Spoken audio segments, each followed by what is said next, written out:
What up, y'all? I am your host, Young SMOOVE, Young Smooth. Y'all already know what it is. Make sure y'all spell the SMOOVE. Hit it.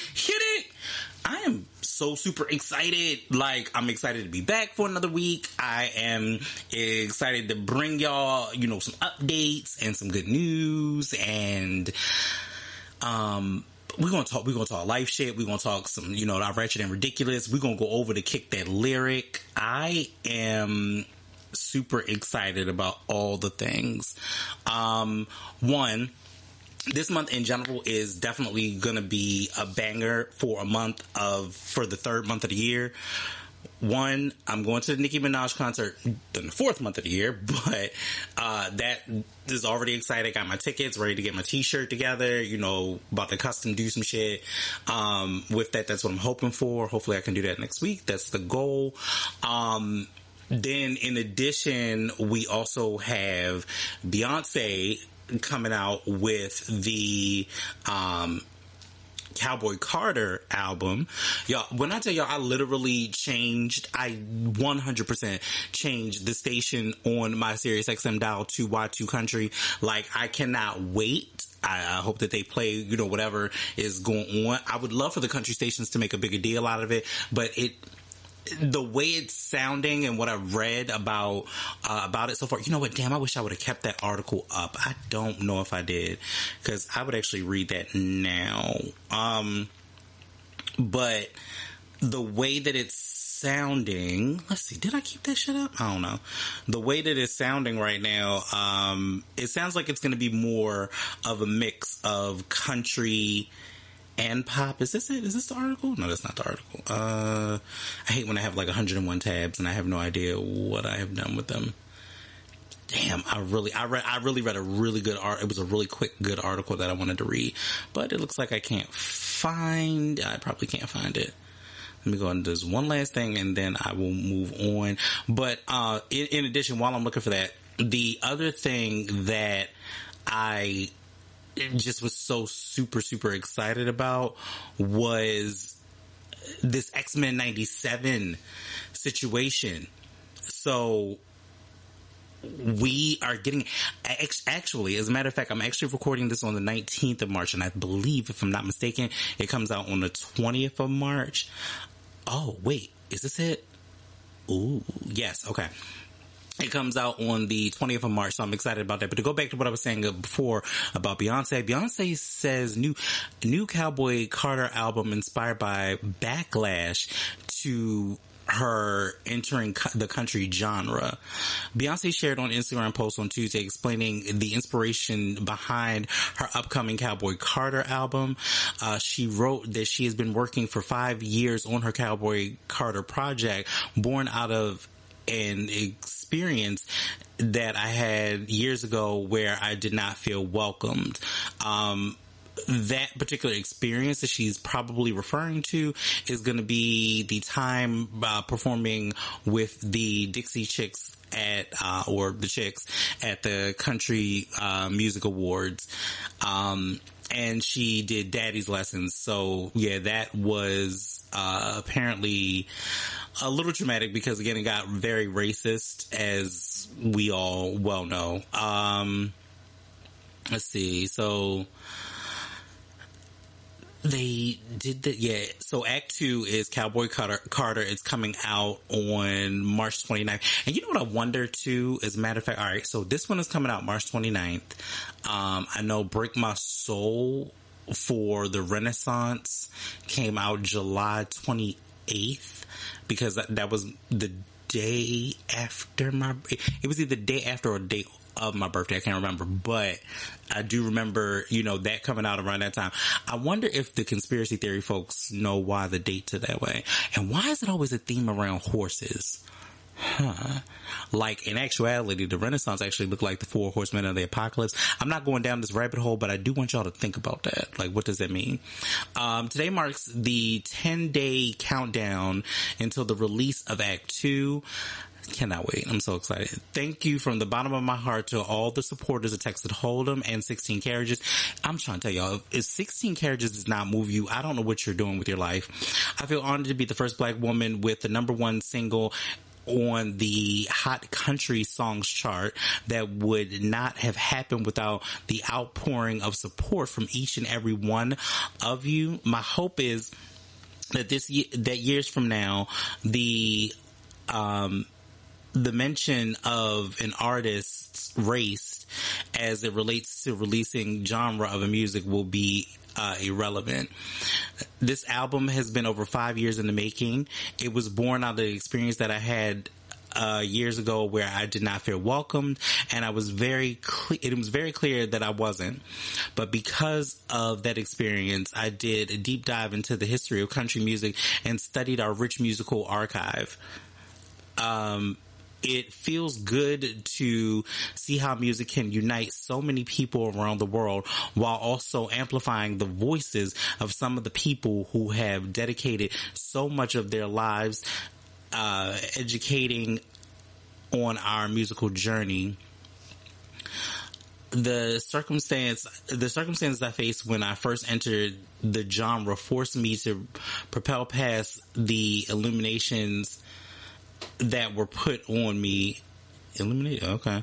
Act 2 is a result of challenging myself and taking my time to bend and blend genres together to create this body of work. I have a few surprises on the album and have a collaboration with some brilliant artists who I deeply respect. I hope that you can hear my heart and soul and all the love and passion I poured into every detail and every sound. I focus on this album as a continuation of Renaissance. I hope this music is an experience creating another journey where you can close your eyes, start from the beginning, and never stop. This ain't a country album. This is a Beyonce album. This is Act 2, Cowboy Carter, and I am proud to share it with y'all. I love it. I love it. I love it. I love it. I love it. I love it. And I usually don't start off with the whole ratchet and ridiculous thing first, but I do love it.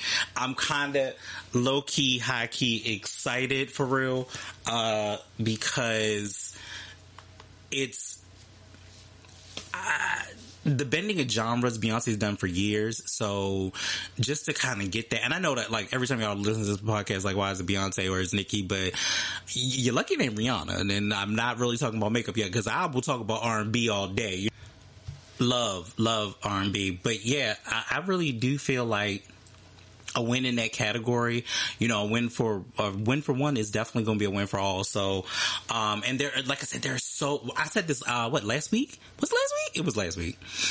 That there are so many great artists in the genre itself that it's just wild. You know what I mean? So, like I said, shout out to Beyonce for that. And I know that this is the earlier part of the show and that we're already in the Ratchet and Ridiculous, but again, we are days away from the countdown of Cowboy Carter. So, damn, it's gonna be good. I've been I blast my R&B, I blast my Ratchet and Ridiculous music. Well, my Ratchet music for I ain't gonna lie. But I am so, into this new country thing. I think that I like what it's going to be, even if it's going to be a second act of Renaissance. Now, I'll be honest with you. In the beginning, I was not, and I've loved Beyonce since Destiny's Child. You know what I mean? Like for those that understand the first days of seeing this girl group and the no and Bills and and Say My Name and all that stuff and the lineup of Destiny's Child changing and all of these things. to be, it's so breathtaking to see somebody of your generation. Like, all right, so people say, and I'm going to get to the show, but I just had to get this thought out. People say a lot of times that Beyonce's not Michael Jackson. This is true. I agree with the fact that she's not Michael Jackson. However, she is the Michael Jackson of our era.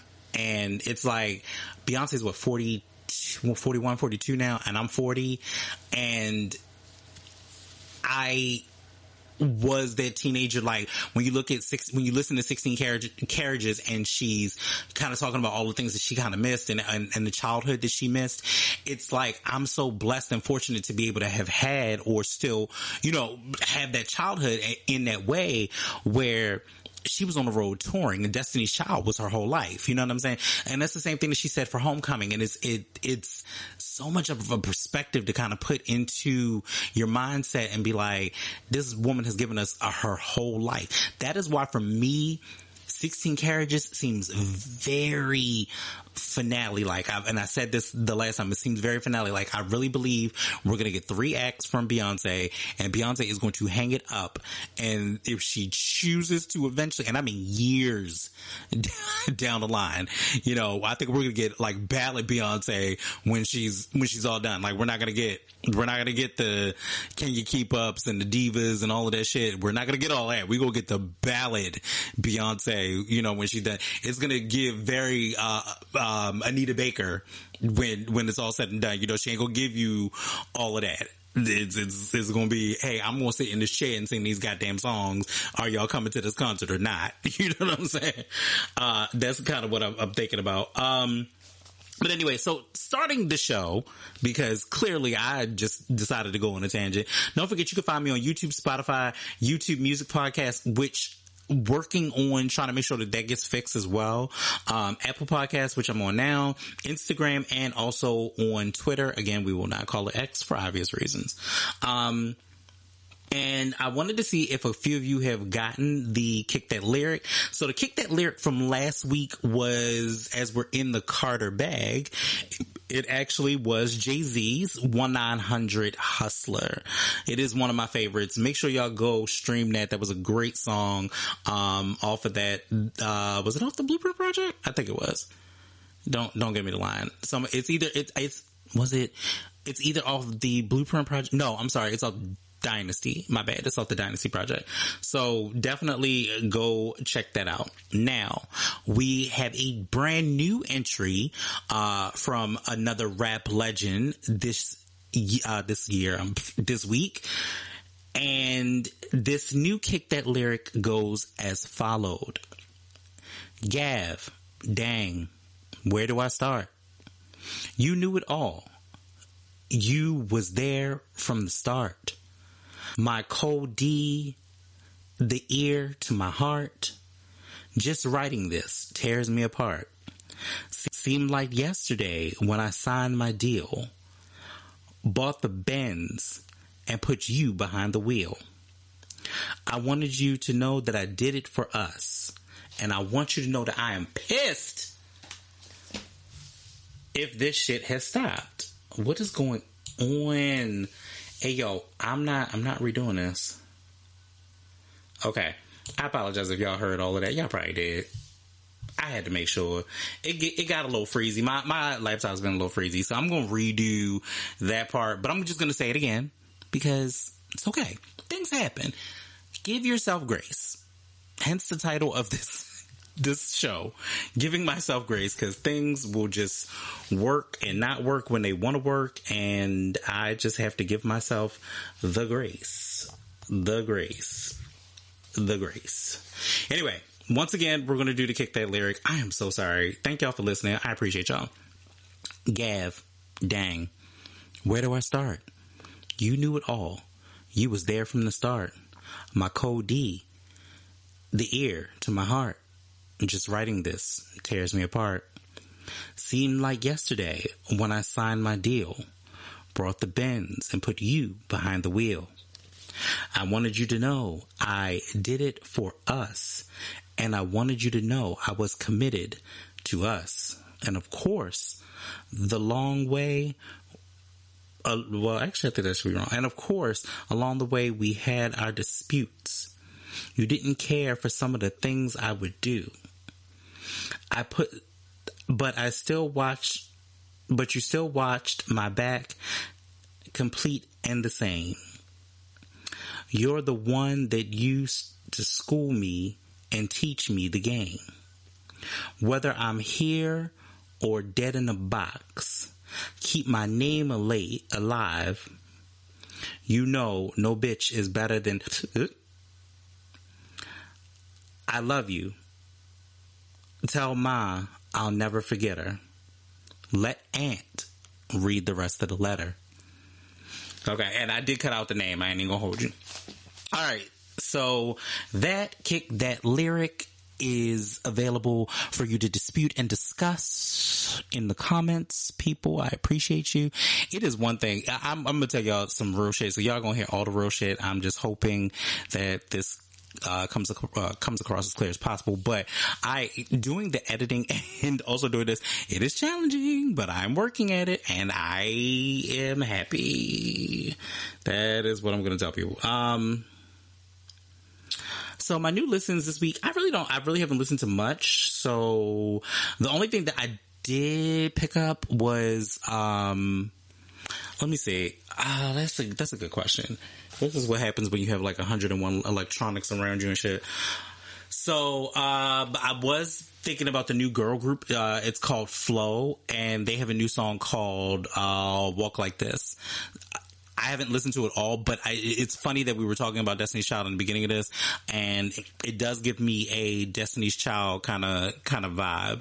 I also watched, God, I wish I could remember what YouTube page I watched this on, so I apologize in advance, but I did watch someone who did a breakdown of Destiny Fulfilled. It was so good. I just didn't realize how great those songs were and how great that album is. So go back and listen to Destiny Fulfilled, because you know what, that shit was a bop. Let's be clear. Oh yeah, Cardi B, Enough Is Enough. Oh yeah, Cardi B, Thought It Was. I will go back and listen to that. Definitely, like I said, listening to Cardi B, Enough Is Enough. Apparently there's a Miami mix to it. Not quite sure what that means. Miami mix to it. Not quite sure what that means, but we'll find out.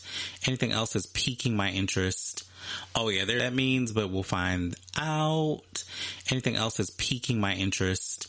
Oh yeah, there's a lot kind of going on that. Front. The Baby apparently has a new song called Wonder Woman. I will see what the hell that is hitting on. Let's see. And as I'm doing this, I am downloading it now, which is even hilarious. Okay. I am in California featuring Day Hofner. Single with Monday Justice, Rico Nasty, and Snoop Dogg. Okay, we will also check that out. I'm going to check those out and maybe come back to them for next week. I don't know. Probably will, because I'm probably just going to add that on to the next week's listens, and I'll tell you what I really think about them at this point. Love You More, Bosco, from the Bosco soundtrack. Okay, I don't know what that is. I need to know what that movie is. Anybody knows in the comments? Put that in the comments as well. Snoop Dogg, Dave East, and who else? And who is Steve? Oh, you know what? I hate when y'all names run together like that. I don't know what that is. No. Ooh. Meghan Trainor and T-Pain have a song together. It's called Been Like This. All right, that's going to be interesting. Y'all know I love me some T-Pain. I actually stay watching his Twitch a lot. And I think that's pretty much it. I know Ariana Grande has come out. We've already talked about that. No, I'm not going to even say it. Yeah, other than that, I think that's, no. Oh, Y'all know what? Y'all gonna hate me for this, but I love me some damn Sukihana right now too. So she has a new song called Selling, and the hook is like, I'm selling coochie. I'm selling coochie. Don't ask why I love the stupid shit that I like, but I do. And I was like, oh, okay. And it's funny because it actually, as raunchy as it is, because it is raunchy and it is Suki with the good coochie. And the first album that I ever heard from the girl was called Wolf Pussy. So, I mean, not really any real surprises there, but, yeah, I think it's going to be good. No, I'm sorry. That single, I actually like it. I did add it to the Nasty Workout playlist. So it is nice. And the beat does go hard. So I can't lie. You know what I'm saying? As long as it's not, now I'm eating his ass. Like, wait a minute, miss. Hold on. Wait a minute. All right, so let's go ahead and fall in line to the Ratchet and Ridiculous, because we do have some Ratchet and Ridiculous to cover and some very interesting topics as well, which we'll get back into. All right, so Kanye and Ty Dolla $ign want to say to hell with music streaming. That's all I got. That's all I got for Kanye. I ain't even gonna lie. This should give you a headache. Kanye West and Ty Dolla $ign appear to be leaning towards no longer putting their upcoming Vulture 2 album on streaming services. Ye announced they were instead considering selling it directly. First of all, selling what directly, bro? Selling what? Who's gonna buy this? Who is buying this? If you don't, honestly, I hate to say it like we don't buy music, but who buys music? Let's just start there. And here's the problem. Ye announced that they were instead considering selling it directly on Yeezy.com's website for $20 a copy. Nigga, this is not, if anybody remembers what we talked about the other week when I talked about FYI and shit, this is not FYI. This is not Sam Goody Day. Nobody is paying. If you are out there, and I'm not pay shaming, believe you me when I say it, I am not pay shaming at all. Okay. I am simply saying that is a lot to kind of go through. It's a lot. Who the fuck is paying $20 for? First of all, what are you paying $20 for? Are you paying $20 and you're getting a digital copy? Like, nobody. Are you paying $20 and you're getting a physical copy? There's nothing. It just don't make no sense. Where are we? So yeah, but $20 a copy. In their reasoning, the duo noted how DSPs often financially exploit artists, but it's unclear Vulture's one sequel on DPSs such as Spotify or Apple. DPSs such as Spotify or Apple. Again, I such as Spotify or Apple. Again, I as Spotify or Apple. Again, I just really have to ask the question, who, with the hard who, who is buying this? Who is buying it? Like, I hate to be a part of the problem. I'm not gonna lie to you. I hate to be a part of the problem because for so long, even through my thievery, which if you know, you know, even through my thievery, even after that, like I've purchased compact disc. I've purchased CDs. Like that's not a thing that has happened. But so you're at this point, if you're putting out the music, you're really putting out the music specifically for your fan base. Like it's 100% specifically for your fan base. There's no way that it's for anyone else. It's not for me because I mean, I love you, Kanye, but I'm not going to, I can't foresee myself to purchase, and I can't foresee myself to purchase it for $20. Okay. $20. And that's not our only source of music. So, okay. When you talk about back in the day with compact disc, children, those are things that you put in CD players. They are circular. They look like video game discs, except they only have music on them. I'm saddened that I have to describe what a CD is. However, the issue still becomes, so when we did it, it was the only form that we had. If I can go and get music off anywhere else and listen to it for whatever my subscription price is, which is usually like $9 to $10, why am I paying $20 for that? And yes, unfortunately, your art is being demonetized in this way. It's being scrutinized so heavily. Well, I don't, is it demonetized? I mean, not even really demonetized. I feel like you're not getting your worth. Let's call a spade a spade. Most artists are not. You know, and Kanye knows, and Ty Dolla $ign know more than anything else. It's a numbers game. It's always going to be a numbers game. But I will say this, it is definitely on the digital streaming platform services. It is a horrible numbers game. The industry itself, this is why the industry is collapsing, in my personal opinion, on itself. It is collapsing on itself because of the fact that, artists are not making money. Artists will put on this whole persona and like, oh, they're not making money, they're not making money. Yes, compared that to the average person, yes, they are making money. But compared to everybody else, nah, bro, you ain't making that much money. You're not really, you're really not.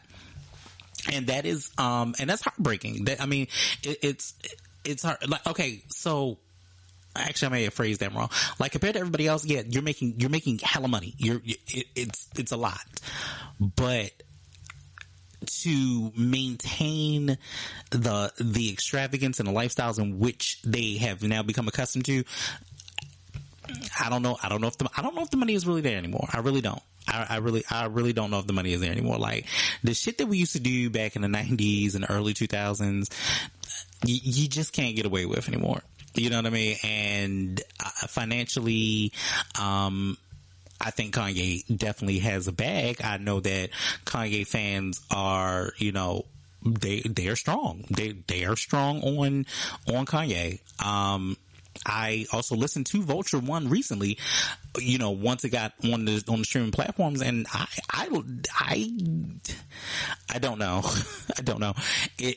Again, me and Kanye, and I've said this on this podcast for many years, me and Kanye have a love-hate relationship. There is a time where it is awesome, it is amazing. I'm like, yes, oh, yeah, you back, yay, oh, I love this bar hot, da da da da da.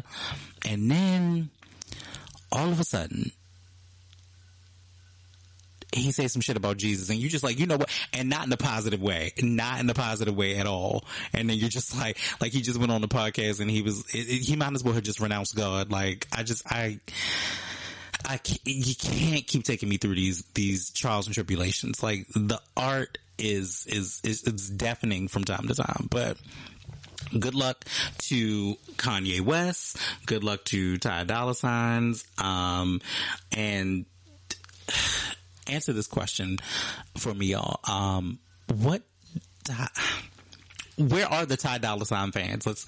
Let me be clear, and I'm not throwing shade at it. I'm really not, but I do have to ask this question. It begets the question, just like Big Sean. What song do you listen to that is a Ty? If you know it, name it in the comments, because I really don't know.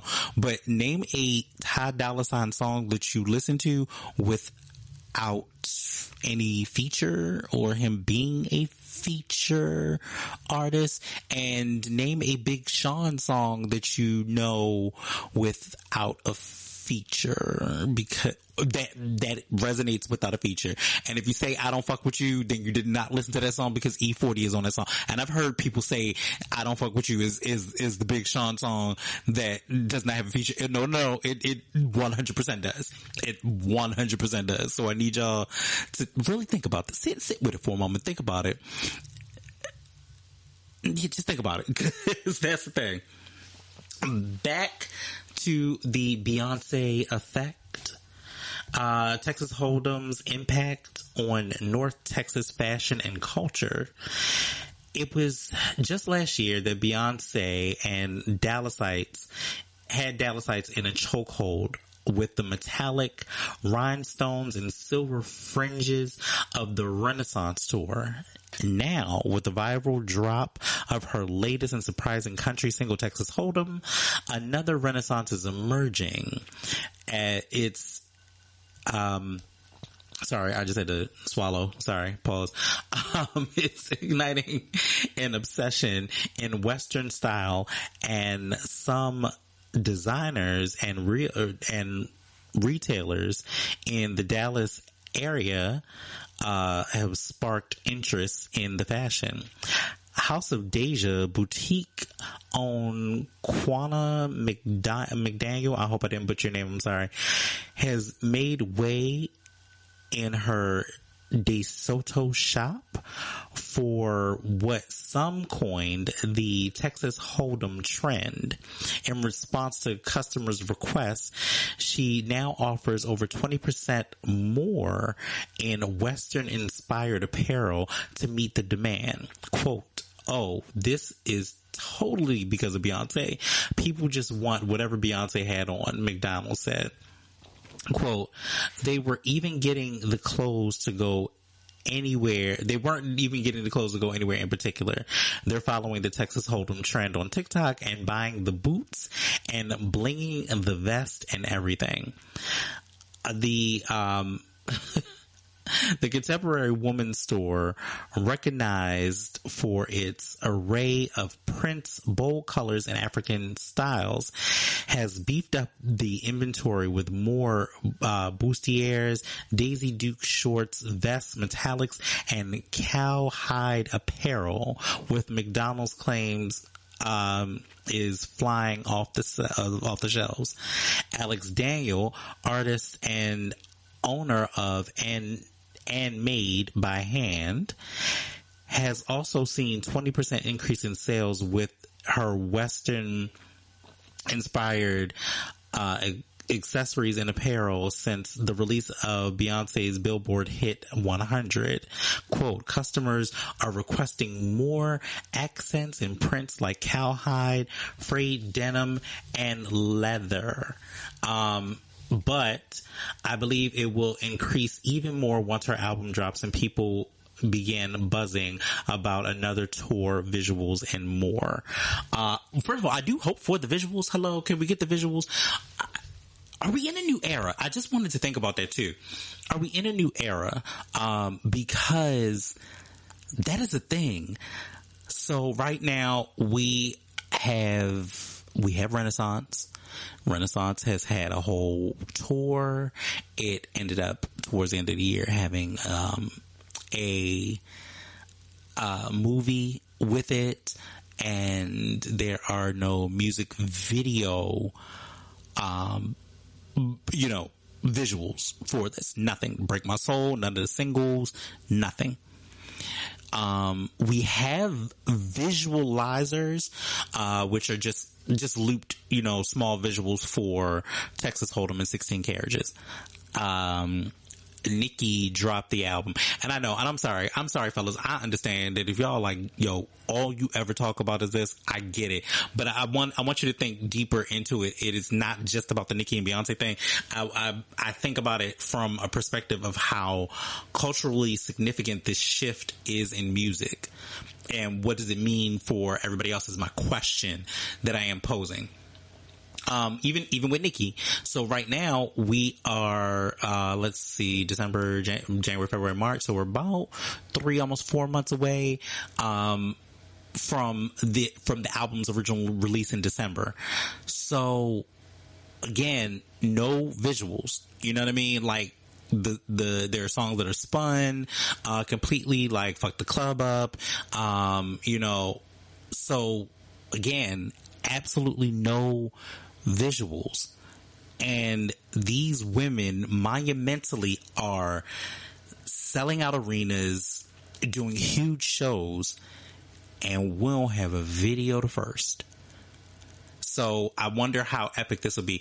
And that also goes back to what the article was stating about the conversation that is cycled around how fashion has now inspired and the way in which Beyonce's influence has inspired fashion. Like, we're going out here and you know what? Low key, because I'm liking the country vibe, I am so tempted to fall in line. I'm not gonna lie. I'm about to be a sheep. I'm gonna be a sheep. I'm gonna be a sheep because I'm tempted to fall in line with it. Like, I think it's gonna be fun. It's definitely gonna be fun. And we're moving into the spring and summertime, and Beyonce is capitalizing on that. And, you know, it's gonna bring out that good country soul and a good country feel.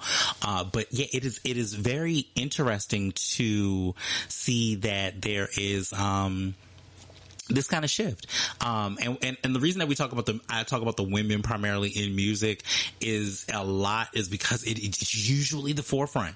It is usually the forefront of it, and it's what I listen to too. So I don't give a shit. And all of that is, you know, I don't care. I think it's amazing. I really honestly though wonder what that means for when we get the visuals. Like for Nicki, are we going to get the documentary that has been promised? For Beyonce, are we going to officially get visuals? You know what I'm saying to you? Is Rihanna allegedly coming out with some more stuff? So if you've listened to this podcast for R&B, I appreciate you so much. Moving forward, because I'm disgusted with myself, so I'm sorry. That's where I am with it. I do realize that we do talk about this in length and in depth, but just posing the questions. What does that mean for the music industry if artists are no longer giving us videos? And honestly, again, maybe that even goes back to my original statement with Kanye about selling the music this way. Like, well, if that is the case, like, first of all, who watches music videos? Like, there's no 106 in Park, there's no TRL, there's no, you know, pop-up videos, which, again, I am ancient and I am aware because I literally said pop-up videos and half of this audience said yes, pop-up videos. The other half of this audience said, what the hell is a pop-up video? But that used to be, you know, it used to be shit that would come on VH1 early in the morning and you would see it and they would be telling stories about what's going on in the video and how it was shot and, you know, all of these things. And again, like, that part of nostalgia is being stripped period, or has been stripped. Where does that leave us visually? Like, we're always going to have the music, yes, but we don't have any. Are we going to get another iconic video? Question. Anyway, moving forward, Monique says Cat Williams aided her late Parker's co-host Yvette Wilson in her last days. Following Cat Williams' controversial interview in Shannon Sharp's Club Shay Shay podcast, reports of the comedian's selfless acts towards others have prompted fans to perceive him in a new light. Recently, Monique revealed an untold story of Williams coming up to the aid of fellow actor in her time of need. On Thursday, Monique took to Instagram Live with Sydney Hicks. Y'all know I got beef. I had beef with that, but I'm not going there. Her manager and husband discussed Cat Williams, describing him as one of the most authentic individuals she has encountered in the industry. She quotes, "I want to say this about our brother Cat Williams. Y'all know I got issues with Monique on that one front, but I'm not mad. I just have issues. I have thoughts." She says, "Through the years, I would always hear things. Okay, he won't show up to the shows. He ain't this, he ain't that. That's one of the purest cats in the game." According to the Atlantic Black Star, the 56-year-old was reluctant to share heartfelt stories without Williams' permission. After receiving his approval, Monique disclosed how the comedian financially helped and cared for the Parker star Yvette Wilson. And for those that don't know, if you watch the Parker or you watch the Parkers or Moesha, Yvette Wilson was Handel. She was actually Handel on both shows, as a matter of fact. And then it goes to state who had cervical cancer and kidney disease during her last days. Quote, there was a woman named Yvette Wilson who played Andell on the Parkers, and when Andell took ill, it was a man named Cat Williams who stepped in and took care of that sister until she left this earth, Monique explained in the clip. Wilson was best known for her role as Andell Wilkerson on Moesha and the spinoff The Parkers. She also appeared in movies such as House Party 3 and Friday, per Atlanta Black Star. She met Williams in 2005, just several years before she died in 2012.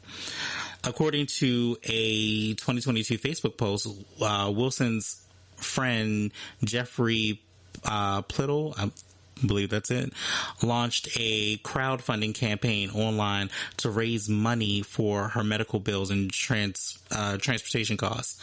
The website stated that only 56% of the $25,000 goal had been raised to cover the expenses. Sometimes, a lot of times in life, there are people like Cat Williams. I love that Cat Williams has this thing kind of like Prince. Like, you're a philanthropist, and then you really do things that are under the radar that most people would never know. And I think that was the appeal that made the interview with Shannon Sharpe so good. You know what I mean? It made it so good because everybody's like, yeah, this brother's telling the truth. And even as salacious as a lot of things that he may have said in that interview were, or how it just seemed a little over the top, it stuck to a lot of great points. And in addition to it sticking to a lot of great points, you really kind of find out who this man is in the interim of things. And like he talked about, him having children. Like, yeah, he raised children. He was a single father and raised those children by himself. That's a feat that we don't celebrate. We don't celebrate the men in our lives that actually stand in the gap and actually do. Like, we're so, especially in the Black community, we're so, used to that factor of being like, oh, well, there's no man in the house and men ain't shit and this, that, and the third. But what happens when they're on two of the most iconic Black shows that stayed in Black households? You know what I'm saying to you? And we got a chance to see some Black shows that stayed in Black households. You know what I'm saying to you? And we got a chance to see someone, even in her comedy, Black shows that stayed in Black households. You know what I'm saying to you? And we got a chance to see someone, even in her comedy, shows that stayed in Black households. You know what I'm saying to you? And we got a chance to see someone, even in her comedy, Andell was like a voice or a whisper for just the acknowledgement of wisdom that was there, in that moment for Moesha or for Kim, or even for Nikki. And it was just one of those things where you're like, damn, that's a good ass person, and all of this is happening to her. And you kind of feel like, damn, how do you help? But if you have someone like Kat who is doing things from the ground up and did things because he felt them from his heart, that's a good dude. So I rock with that. I am okay with Cat Williams. Let's see. I want to move into... Do I want to move into the other one? I think I'm going to... Well, hold on. Let's see. It says... okay. Oh, speaking of Shannon Sharpe, I think we'll end with this one. Speaking with Shannon Sharpe, Shannon Sharpe says Cat Williams' interview paid him more than he ever made in the NFL. Whatever you think I made, 3 times it, times it by 3. It says, get info without leaving this page. Okay. Let's see. So basically, Shannon goes on to kind of talk about how he has made so much money since the Club Shay Shay interview. It earned him the biggest check ever that he's ever seen in any years that he played in the league. He quotes to say, everybody was talking about how much money I made during the Cat Williams interview. And he said this during the nightcap with him and Chad Ochocinco. Why did I pluralize that man's name? I don't know. I just got the check, so whatever you think I made, times it by 3. So if you think I made 500,000, times it by 3. If you think I made $1 million, times it by 3. If you think I made 2 million, times it by 3. Damn. He continued, I made more money on Cat Williams alone than I made in any year I played in the NFL. That is wild. Sharp had a 14 season long career in the NFL, which started when he was drafted by the Denver Broncos out of Savannah State College in 1990. He signed the biggest check of $5 million in his first season with the Baltimore Ravens when he joined the team in 2000. Today, Sharp is pulling in major guap through multiple streams of income, including his show Club Shay Shay, Night and the Nightcap, and his regular contribution to sports on ESPN's First Take, which he pivoted to after co-host CBS The NFL Today with Skip Bailey from 2016 to 2023. His interview with Cat Williams caused a weeks-long online stir among comedy and entertainment figures, as he made controversial comments about, and include Cedric the Entertainer, Kevin Hart, and Chris Rock. So, am I surprised? No. When I tell y'all, that interview, sweet baby Jesus, that interview, I remember looking at the interview the first day, and so what I do is sometimes I like if it's stuff like podcasts or whatever, I'll usually just kind of have it playing off of YouTube, while I'm driving or whatever, and I'm listening to it, and I am like 30 minutes in, bro, like, what the fuck? 30 minutes in, and Cat Williams is going off. And I said to myself, as I sit there, I said, you know what? This about to be some shit. And mind you, it was already at like, I want to say 6 to 12 million views. And it had only been out for like 5 hours. I said, oh, this about to be a problem. And I've watched it, and I've actually watched it twice. I watched it about like 2 or 3 times, to be honest with you. So I felt like I didn't miss anything, and I was like, oh, this is gonna be a lot. So I knew then that it was going to be the case, but I actually watched a YouTuber kind of break down how the YouTube algorithm works and how they get paid as YouTubers. And baby, if you can get an interview like that, by the time it was all said and done, when the weeks were out, I think it was over almost 60 million views. If you times that by like, I think they were talking about if you times the viewership by like 10, then you'll get what they would have made. You know what I'm saying? I think if you times it by like $10 per view, or it's almost like $10 per view at that particular point, that's what they end up making out of that. I could be wrong on skewing how that number looked, but that was a thing. I was like, oh, okay. Yeah. So y'all not, Shannon is about to make bank. Okay. Not just regular bank, but bank. 'Cause This is the thing. So then, not to mention the fact if you look at the Club Shay Shay, like page for YouTube, there are tons of breakdowns of that interview. So there are shorts, there are other clips, there are short forms of it where he's only discussing one thing. And I mean, there are tons of breakdowns of it. Shannon Sharpe has made more money than he has ever seen in his NFL career, and I believe him. So if you think that Shannon Sharpe made $5 million, okay, for his career in the NFL, this at 60 times about like 10 is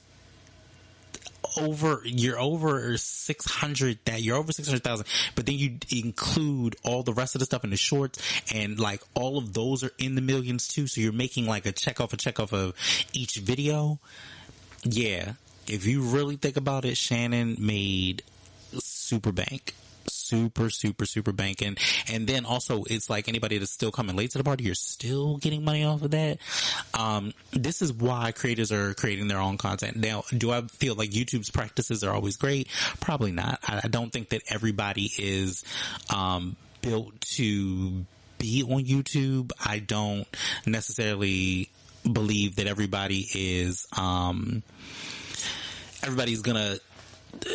make that kind of bank. You really can't make that. 100%. Nobody's gonna make that kind of bank like that. But that right there is the true definition of breaking the internet. Because, baby, I wish one of these days, who knows? Anyway. So yeah, that was just basically the show. Just some of the things I just kind of wanted to go through real quick and just kind of even touch on. But I do want to talk about, giving grace. Just for a quick minute, because I do want to wrap this show up, because I don't want it to be too lengthy than it probably already is. So giving grace is not just about giving grace to, another person. It is also about giving grace to yourself. You know what I'm saying? Like, I've learned that lesson so very much within the last year, about kind of giving my grace to myself, and also giving the grace to others, and genuinely meaning it. You know what I mean? Like, even with the way I feel recently about wanting to have a career change, and we kind of talked about that on the Aging Out episode, and I'm like, I'm not giving myself I wasn't giving myself enough grace. I've done a lot. I continue to work hard, and I felt like, what am I doing this for? This is for some shit. And every day I seem to get a small reminder of why I do what I do, and why I love, what I do. And when I say that, I do mean this, but I also sometimes mean my job, and other times I also just mean, just in general, just kind of my walk in life. But I need to give myself the grace and the time and the space to, be okay with where I am. You know what I mean? And be okay with the position that I'm in. Because the reality is, like, people get so hummed up and drummed up in your spirit about where you're supposed to be. But why can't you accept that you're exactly where God called you to be? No, I didn't freeze. I just wanted y'all to think about that. Because why can't we just accept that that's where we're supposed to be? We're right here. We're right in the now. And then it is also about giving the grace to others. You know what I mean? Like, I've talked about, giving grace to my dad, and I've also talked about, like, my family. Well, just not even family in general, but like, even like, realizing like the situation that you're born into, and that you had no control over that. They didn't have any control over that. And, you make the best out of the situation. You don't let the bullshit harm you, but you definitely give grace to that. And giving grace to people that sometimes don't deserve it. You should, even you're like, well, I know you're like, Smooth, how I'm just gonna give grace to somebody that don't deserve it. You do that because it's also like forgiveness. Grace is like forgiveness. It's not necessarily for you. It's for them. You know what I mean? And sometimes you got to give people enough grace. And I do say grace and also the boundary at the same token.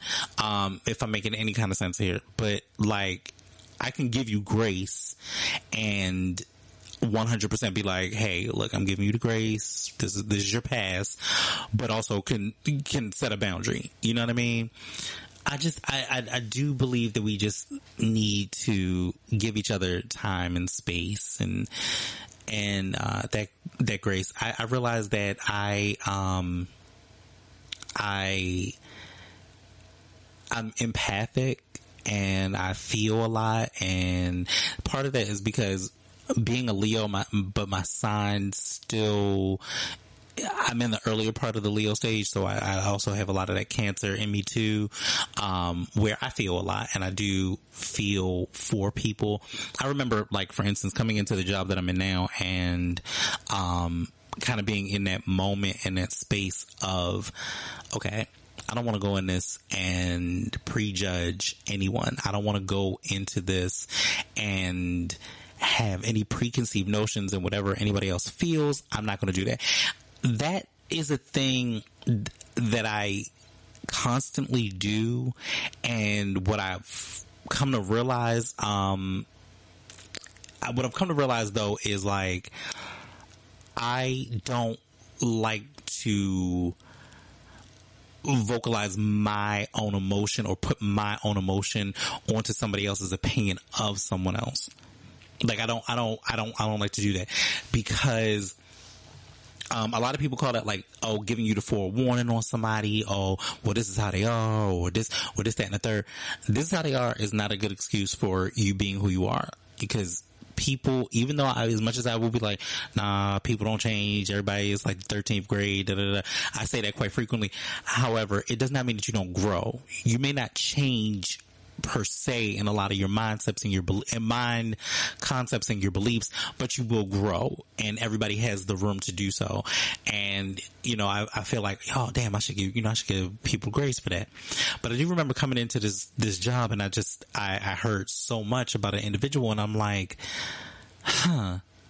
I'm gonna go ahead and I'm gonna let it slide. I'm gonna let it play out on me, and let me see if this person will do the things that they're saying that people say that they do, and they do. And I think what's worse is when it's brought to your attention that you continue to do it, and you don't try to change it. You blatantly don't try to change it. And I think that is part of the reason that I'm like, you know what, I can't see myself in this job for too much longer. And I know that's horrible to say, and it's damning to say, and it's like, oh, well, what about your career, this, that, and the third, and what are you going to do after? I'm not saying fuck the job. I'm not yet. Not yet. Teehee. But what I am saying is I just wanted to kind of get it out there. Like, yo, I had to give that person grace. I did. I literally did. And lo and behold, and unbeknownst to them, like, I'm giving them grace because praise be to God, to Allah, to Jesus. They all know my spirit and my soul. I could have gone off a long time ago, and I have not. And I think that in turn also kind of hurts my soul a little bit, because I'm just like, like, I want to, but I know that I need to give them grace. And the reason why I say I wanted to kind of touch on this is because I couldn't think of anything else today. And when I was like, all right, well, what I'm gonna do? I always put like a little segment or something like that in between, in between all of this. And I'm like, yo, what do I do? What am I going to do? I don't know. And the first thing that came to my mind was say grace. And I'm like, okay. And then I just kind of thought about what that meant or what that looked like. And for me, it just looks like giving people enough space to, change and grow, giving people enough space to, giving them enough rope to hang themselves. You know what I'm saying to you, within your confines of your space, and you'll know how to kind of change and move accordingly. I can't stress enough about how much the grace is for you and not them. Just like the forgiveness is for you and not them. But yeah. Just a thought. I feel very much so in my Moesha bag. Lastly, before I go, do y'all know I found out the most interesting thing today? The most interesting thing, and I kind of wish I would have found this out last month. I have a Black History fact. I did not know this. I literally have a resident. I will not name their name, but I will name their documentary. They are the love child of Louis Armstrong, and they live in my building. That is wild. That is wild to me. Like, I just learned this today because the resident gave me their, the title of their documentary, and it is, Little Satchmo. And I watched the trailer from it, and I watched parts of it, and I said, I did not know this. So, yes, Louis Armstrong, who, if you've read anything about, a great musician, actually did have a child. He had a daughter. And the history books and stories never say anything about that. Again, Black History fact. I have met his daughter, and she's an amazing woman, and I'm proud to call her friend, and also very proud to call her resident. So I had no idea. And that is a funny thing. When you start giving grace like that, this is when you start finding out things about people and that you just didn't know. So yeah, that was very interesting. That was interesting. It was so, I literally watched the first couple minutes of the documentary, and I said, what the hell? Like, and it was funny because the way that this conversation came up, we were kind of talking about the Harlem Renaissance and all of that, which is actually one of my favorites. Like, when we were in school, shout out to Miss Elaine. Yes, thank you for Black excellence. Now that I think about it, one of the first people to bring that to me, because again, when you go through, see, people call colleges PWIs, but when you go to a PWI when we were fresh, we were 20 years out of segregation, and you're now going to school, that really was, a breath of fresh air for us to kind of talk about the Harlem Renaissance. And so me and my resident, we were talking about it, and the fact that she brought her documentary to me, she's like, oh yeah, I wanted to show you this, da, da, da. And she's like, when you get your time, go ahead and, just research it a little bit, this and that. And when I tell you, I was gobsmacked to find out. I cannot wait for the next day to tell her, which hopefully I'll run into her tomorrow, but I cannot wait for the next day to tell her that I have literally watched parts of this, and I am gobsmacked. I am amazed. I'm gooped, gabbled, and bewildered. Okay, I did not know. A little bit of history, Black History facts for the day. Anyway, so that has been the show. Thank you all so much for listening, because I know y'all got things to do, and I appreciate y'all. And I hope the show will be better. I know there may be some breaks in it. I'm going to figure it out. Hopefully clean it up in the mix down. I appreciate it. I tell y'all the flaws because I'm learning every day. And that's me giving my grace, and hopefully find a kid. You know where y'all can find a kid. Y'all know what y'all can do. Y'all can go to you can go to the DSPs, and I'm not charging you $20. You can go to the DSPs, and I'm not charging you $20 for that. How about that? Okay, goddamn it, Kanye. But, yeah, you can go to, YouTube. You can go to Spotify. You can go to YouTube Music. You can go to Google Podcasts. You can go to Apple Podcasts and Instagram. I'm on there along with Twitter. Also, in addition, I'm hoping, honestly, truth be told, if you are listening to the podcast, if you've enjoyed the podcast, do make sure that you like, share, subscribe, and in addition to, please make sure that you rate the podcast, because it will help me keep in the algorithm, and it'll show your love and support for the show, and hopefully I can financially make a little dollar off of this. That's all I'm saying. I enjoy it and do it for the sheer fun of doing it. However, you know, a coin with spice, just saying. But anyway, I love y'all so much. Don't forget, fear, false evidence appearing real. It's only real in your mind if you make it real in your mind, and this shit ain't real. But what is real is apparently Louis Armstrong had a daughter. So that is a real thing. That is a real thing. So I look forward to talking with y'all later.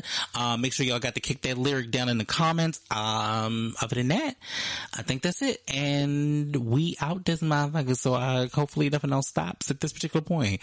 Anyway, peace.